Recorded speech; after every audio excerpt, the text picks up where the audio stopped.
Yeah, one thing I want to tell you कि when in today's class I'm going to take what in today's class I'm going to take about Bacon. आज मैं आप इस कह सकते हैं कि जो व्हाइट बोर्ड है उसको मैं शेयर नहीं कर रहा हूँ। कुछ पॉइंट है पहले उस पर बात करेंगे, अगर जरूरत हुई तब मैं व्हाइट बोर्ड को शेयर करूंगा। एक तो सबसे पहला है कि जो एसे है, एसे की अगर आप शुरुआत देखेंगे तो उसमें फ्रांसिस बेकन का ऑफ स्टडीज एक एसे है, और एक एसे उनका है। ऑफ स्टडीज के अलावा भी दो एसे हमें फ्रांसिस बेकन के पढ़ने हैं। तो अब सवाल उठता है, अगर हम एसेज उस यूनिट से ले रहे हैं या एसेज अगर हमें वहां पे पढ़ने हैं, तो क्या वो जो एसेज है डायरेक्ट तो उसकी समरी पढ़ना है या उसका टेक्स्ट पढ़ना है या क्या चीजें पढ़नी है या कैसे समझना है। फिर वही बात आएगी कि अगर आप एसे को ले रहे हैं तो आपको सबसे बेसिक चीजें समझना है कि व्हाट इज एसे। ये लेक्चर पहले भी बात हुई थी, फिर से बता दे रहे हैं कि जो एसे वर्ड है ESSAY, जो एसे वर्ड है वो कहाँ से आया है? It came from the word essai, French word. Essay जो शब्द है वह फ्रेंच वर्ड एसाई से आया है, ASSAI। The word essay came from French word acai. जो एसे वर्ड है वह फ्रेंच वर्ड एसाई से आया है। दूसरा चीज ये है कि what do you mean by acai? Acai से क्या मतलब है या एसाई किसको कहा जाता है? जो वर्ड एसाई है वह इंडिकेट ये करता है कि यू कैन जस्ट से कि आपको if I say the word की the word essay came from the word essai, और जो एसाई है something to write, something to write आप कह सकते हैं कॉम्पैक्ट वे में, या an attempt to write something, लेकिन काफी कॉम्पैक्ट हो, ब्रीफ हो। उसका जो एसाई का मतलब हुआ क्या है? An attempt to write something. तो जो वर्ड एसे है it came from the French word essai, ASSAI। Second important point is the word SI refers to what? It refers to, you can say, uh, an attempt to write something, कुछ चीज लिखने का प्रयास करना। लेकिन कैसे लिखा जाएगा? वह कॉम्पैक्ट होगा, विद अथॉरिटेटिव नॉलेज राइटर लिखता है, ये चीजें। और उसमें क्या होगा कि बहुत कुछ शॉर्ट में लेकिन बहुत कुछ वो मैसेज देगा, बहुत कुछ आपको लेसन या उससे मिलेगा, जिसको एफोरिस्टिक स्टाइल में या एफोरिज्म कहा जाता है। अब उसके बाद ये आता है कि जो एसे है ये कहाँ से शुरू हुआ? फ्रेंच एसेइस्ट मॉन्टेन ने शुरू किया है। किसने शुरू किया है? French essayist Montaigne, MONTAIGNE, French essayist Montaigne ने। मैं शेयर कर दे रहा हूँ थोड़ा सा कुछ चीजें जो स्पेलिंग के रूप में आना चाहिए। तो यू विल कम की we are talking about what? We are talking about essay. हम लोग किसके बारे में बात कर रहे हैं? एसे के बारे में बात कर रहे हैं। ESSAY, एसे। ये जो वर्ड एसे है ये कहाँ से आया है? It came from French word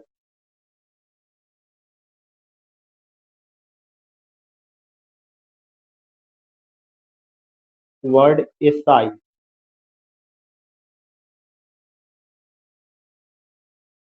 It came from French word SI, ASSAI. This is I, ASSAI. You will come to know कि it came from French word SI, या French word SI से आया है। और जो SI है इसका क्या मतलब होता है? SI means SI, ASSAI. SI means MEANS, means make an attempt to write something. Make an attempt, ATTEMPT, make an attempt to write something.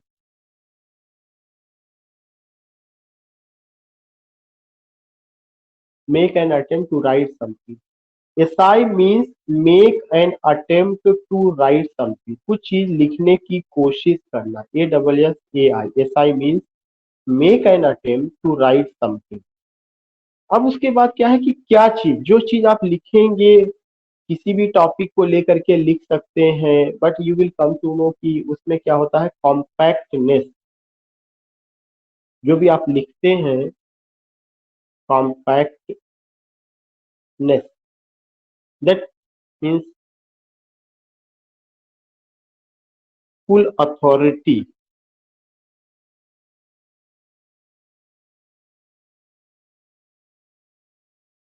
Compactness with full authority के साथ आथर लिखता है, और एक एक अथॉरिटेटिव आप कह सकते हैं कि उसका अपना लैंग्वेज उसमें डेवलप होती है. अब जो हुआ क्या कि जब फ्रेंच एसेइस्ट ने इसको लिखा, तो जिस फ्रेंच एसेइस्ट ने इसको शुरुआत किया उसका नाम रहा है मॉन्टेन. MONTAIGNE.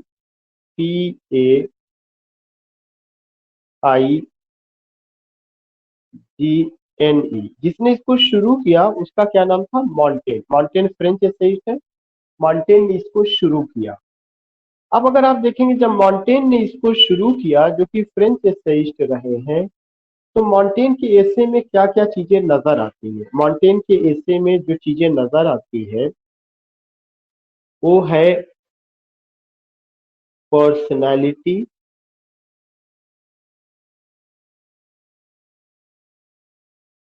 और सब्जेक्टिविटी.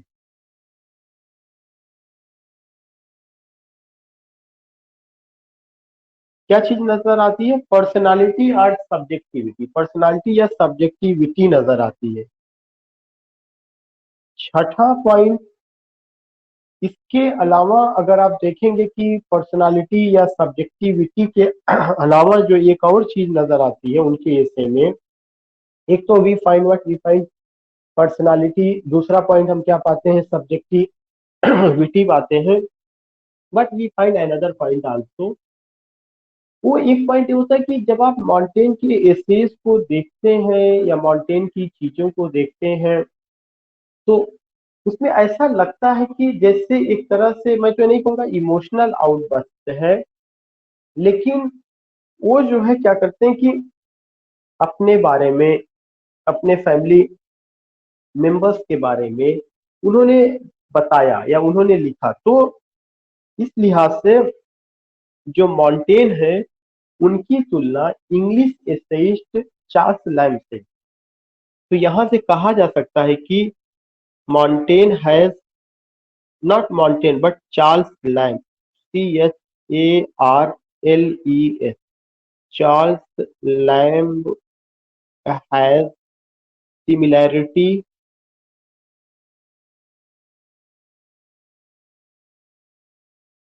विद मॉन्टेन.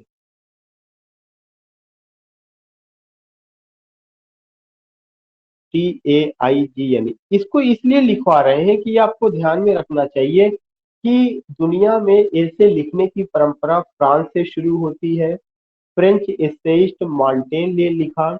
एसे को फ्रेंच में एसाई कहा जाता है. एसाई का मतलब कि make an attempt to write something. और लेकिन जब आप इंग्लिश एसेइस्ट की बात करते हैं तो मॉन्टेन किसके सिमिलर है, चार्ल्स लैम्ब के सिमिलर. ये चीज ध्यान में रखना है. अब दूसरा पॉइंट अगर आप देखेंगे, that is the next point, seventh point. English में जो एसे है उसकी जो शुरुआत होती है किसके द्वारा होती है, Francis Bacon. Francis Bacon is known father of English essay. Bacon को father of English essay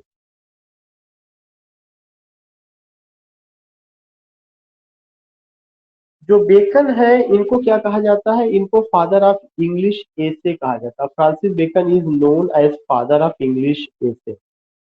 next point ये होता है कि अगर Bacon father of English essay है तो दुनिया का जो इंग्लिश का एसे का फादर होगा वो कौन होगा, मॉन्टेन।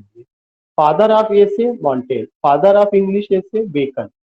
बेकन ने क्या क्या उनकी एसेज की खासियत है, that is the eighth point. उन्होंने जो एसेज लिखा हुआ है उसमें, ये आपको पहले से भी पता है बट एक जनरल बात हो रही कि जो एसेज उन्होंने लिखा है उसमें what do you find, you find number one point की aphorism.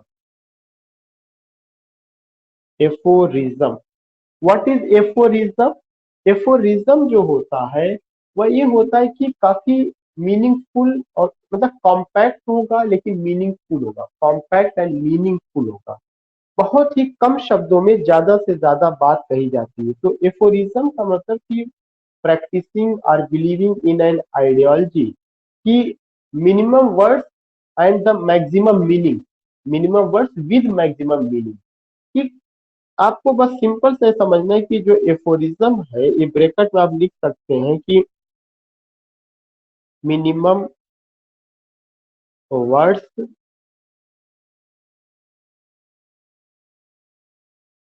With maximum meaning, with maximum meaning.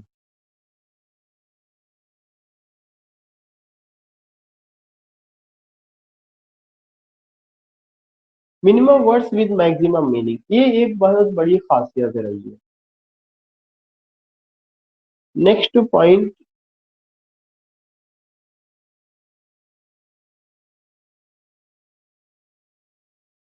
Ninth जो पॉइंट था, उस नाइन्थ पॉइंट पे अगर हम बात करें तो एक और बहुत इंपॉर्टेंट पॉइंट आता है जिसपे हमें समझना चाहिए कि इसके अलावा उनके ऐसे में, बेकन के ऐसे में प्रैक्टिकल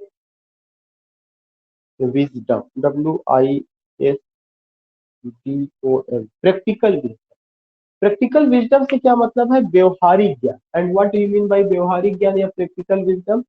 प्रैक्टिकल विजडम या व्यवहारिक ज्ञान जो होता है उस ज्ञान को कहा जाता है जो कि हमारी डे टू डे लाइफ में नजर आता है, और उसमें किसी तरह का ऐसा नहीं कोई इमोशनल टच होगा या कोई फेरी टेल होगा, बल्कि जीवन को जीने के लिए जो भी व्यवहारिक चीजें हैं उसकी बात कही जाती है। जैसे अभी हम सारे लोग कह रहे हैं कि ठीक है, जीवन जीना है तो हमें कहीं ना कहीं अपने आप को उस हिसाब से तैयार करना पड़ेगा।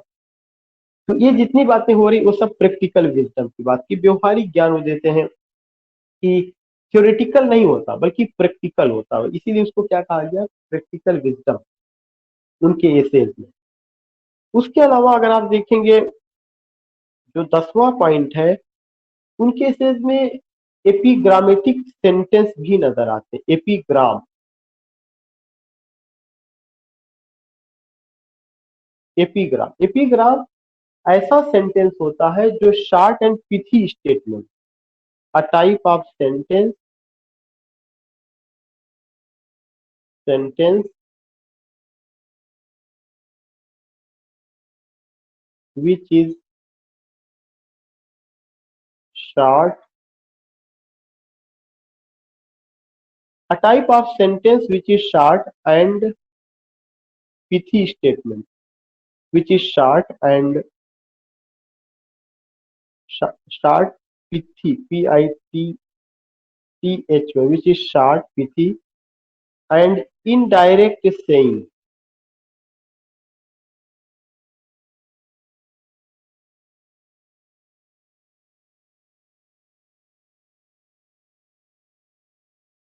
and indirect saying. So you, what do you find? You find indirect saying, you find short and pithy statement. These things you find. So what I want to say, when you go with this particular thing कि ये चीजें रही हैं, तो how do you understand, how you can go? तो उसमें practical wisdom है, epigram है, all this things you come to know. Now the 11th point कि बेकन के एसेज में एक और चीज नजर आती है कि जो बेकन का एसेज है उसमें आपको जो व्यूज है वे स्कैटर्ड है लेकिन ऑर्गेनिक है। डेली लाइफ की चीजों को लेकर के उन्होंने लिया हुआ है। माइनर सब्जेक्ट मैटर आप कह सकते हैं, उन्होंने जो लिखा है minor subject matter,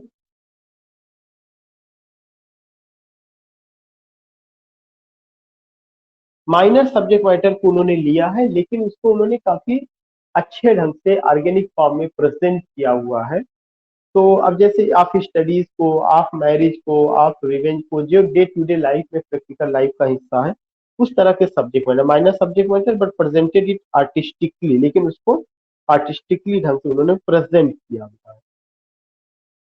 next point you come to know या यू फाइंड कि उनके जो एसेज है, उन्होंने अपने एसेज को एक तरह से डिस्पर्स्ड मेडिटेशन कहा। He called his essays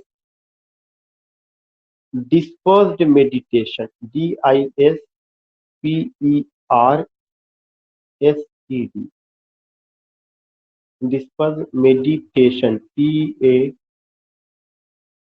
TATION, dispersed meditation. What is dispersed meditation? Scattered views, जो बिखरे हुए हैं, स्कैटर्ड व्यूज है। Dispersed meditation, scattered views. So what you find कि हियर इज डिस्पर्स्ड मेडिटेशन, और जो अपने में क्या है, स्कैटर्ड है, बिखरा हुआ, scattered views, dispersed meditation. Now you find next point, that is 13, dispersed meditation or scattered views.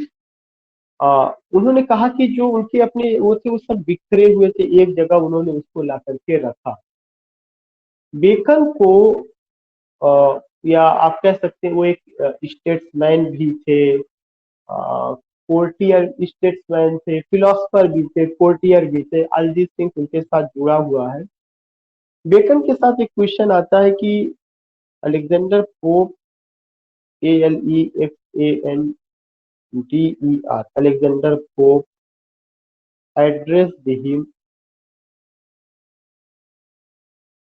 addressed him as the wisest, the brightest,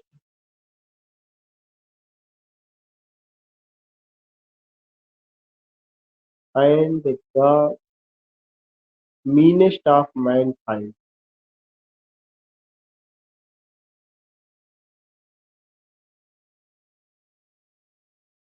Alexander pope ने उनको क्या कहा? The wisest, the brightest and the meanest of Mankind. The wisest, the brightest and the meanest of Mankind. ये बात किसने कही है? Alexander pope ने। किसको? बेकन को कहा हुआ है। अब उसके बाद एक चीज ये आता है कि when you go with this point, 13 point हो गया, नेक्स्ट 14 पॉइंट, कि जो बेकन के एसेज हैं वो किस कैटेगरी में आते हैं। Bacon road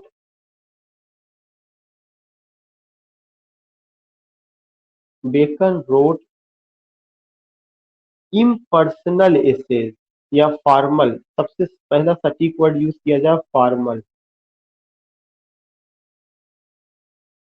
FORMAL।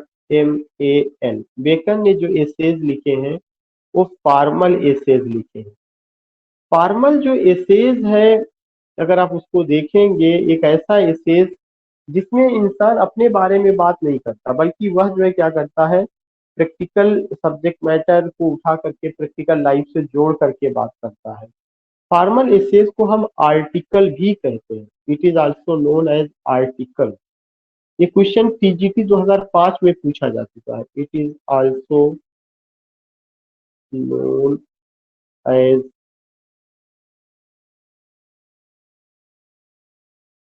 आर्टिकल। इसको किसके नाम से जाना जाता है? आर्टिकल के भी नाम से जाना जाता है। तो Sir, this question also came in this year also. अच्छा, this year also, okay. Yeah. तो Bacon wrote formal essays, it is also known as article, और इसको किसके नाम से जाना जाता है? आर्टिकल के नाम से जाना जाता है। Okay Gopal ji. Now the next point, आपको ये समझना है कि जो फॉर्मल एसे है या जो आपका आर्टिकल है, उसमें क्या क्या चीजें होती है। उसमें एक तो इम्पर्सनालिटी, इम्पर्सनालिटी, उसमें इम्पर्सनालिटी IMPERSONALITY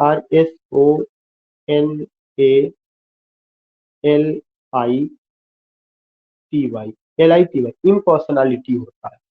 अपने बारे में वह नहीं लिखेगा और तमाम चीजों के बारे में, अपने फैमिली मेंबर्स के बारे में लिखेगा फॉर्मल एसेज में, ये उसकी खासियत होती है। बेकन जो थे किस एज से बिलोंग करते हैं? एलिजाबेथन एज से, एलिजाबेथन एज। बेकन के जो कंटेम्प्रेरी थे शेक्सपियर,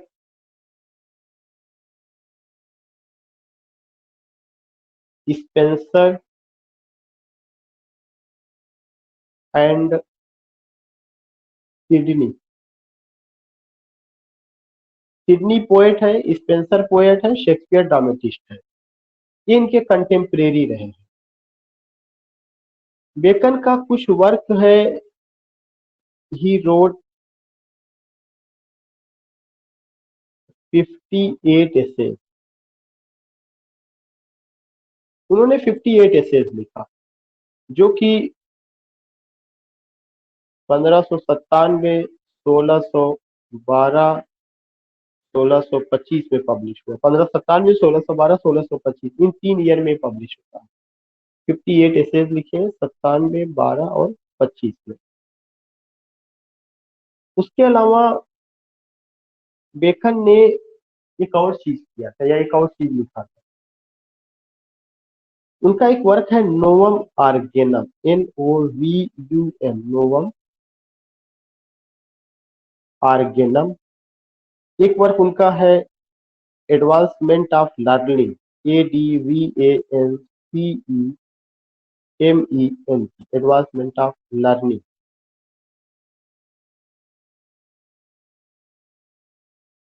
बेकन के ऊपर सबसे ज्यादा अगर किसी मूवमेंट का असर था तो वह क्या था? रिनेशा। जिस मूवमेंट का असर था वो कौन सा मूवमेंट रहा है? Renaissance. Much influence by renaissance, he was much influence from renaissance. उसके अलावा अगर आप देखेंगे कि जो फ्रांसिस बेकन रहे हैं, उनके जो एसेज हैं कुछ तो ऐसी आपको सब पता है कि Of Studies, Of Marriage, MARRIAGE, Of Revenge, Of Travelling, all this things you find. So Bacon को लेकर के, ऐसे को लेकर के एक छोटी सी मैंने बात की है, लेकिन एक चीज और मैं बता दूं नोट करके, जो हमें याद रखना चाहिए कि जब ऐसे के टाइप्स की बात होती है तो वो 3 कैटेगरी में बढ़ता है: फॉर्मल, इनफॉर्मल। फॉर्मल का उल्टा ही इनफॉर्मल हो जाएगा। अगर आप देखेंगे इनफॉर्मल कौन है? चार्ल्स लैम्ब है। और खुद जो ऐसे की शुरुआत किए हुए मॉन्टेन, वो भी इनफॉर्मल है। और फॉर्मल कौन है? बेकन है। तीसरा पीरियोडिकल, जो एक विशेष पीरियड में जर्नल में पब्लिश होता था। इस 3 तरह के एसेज होते हैं। इसके ऊपर बाद में भी कभी बात की जाएगी, लेकिन क्योंकि बेकन को लेना है तो फॉर्मल, इनफॉर्मल, पीरियोडिकल। और कल हम लोग जो बात करेंगे वो बेकन के ऑफ स्टडीज और उनके 2 एसेज को लेकर के बात करेंगे। ऑफ स्टडीज और एक दूसरा एसे। बस मैं यहीं तक बाइंड अप करता हूँ। और हम सब लोगों को पॉजिटिव ही रहना चाहिए, पॉजिटिव ही सोचना चाहिए। ठीक है। Thank you sir. Sir ji ji sir ji Francis ji Bacon sir aphoristic style के लिए भी जाने जाते हैं ना? एफोरिस्टिक प्रोज स्टाइल के बारे में के लिए भी जाने जाते हैं ना सर? जी जी बिल्कुल। एफोरिस्टिक मैंने बताया था कि एफोरिज्म का मतलब यही हुआ कि कम से कम शब्दों में ज्यादा से ज्यादा बात करना। सर इनका कुछ एफोरिज्म वर्क जो जी। है जैकोबियन एज में भी आया सर। हाँ, क्योंकि एक ऐसे इनकी जो मौत हुई है वो 1626 में होती है, तो सर्टेन है कि कुछ ना कुछ इनके चीजें कहाँ पे चली जाएंगी, जैकोबियन एज में भी चली जाएंगी। जैसे अगर आप उनके एसेस के पब्लिकेशन की बात करते हैं 1597, 1612, 1625, तो ऑलरेडी वो डेट कहाँ पे निकल जा रही है, 1603 के बाद जैकोबियन एज शुरू हो जाता है। बिल्कुल बिल्कुल बिल्कुल सिकंदर जी। ठीक है, तो मैं बाइंड अप कर रहा हूँ।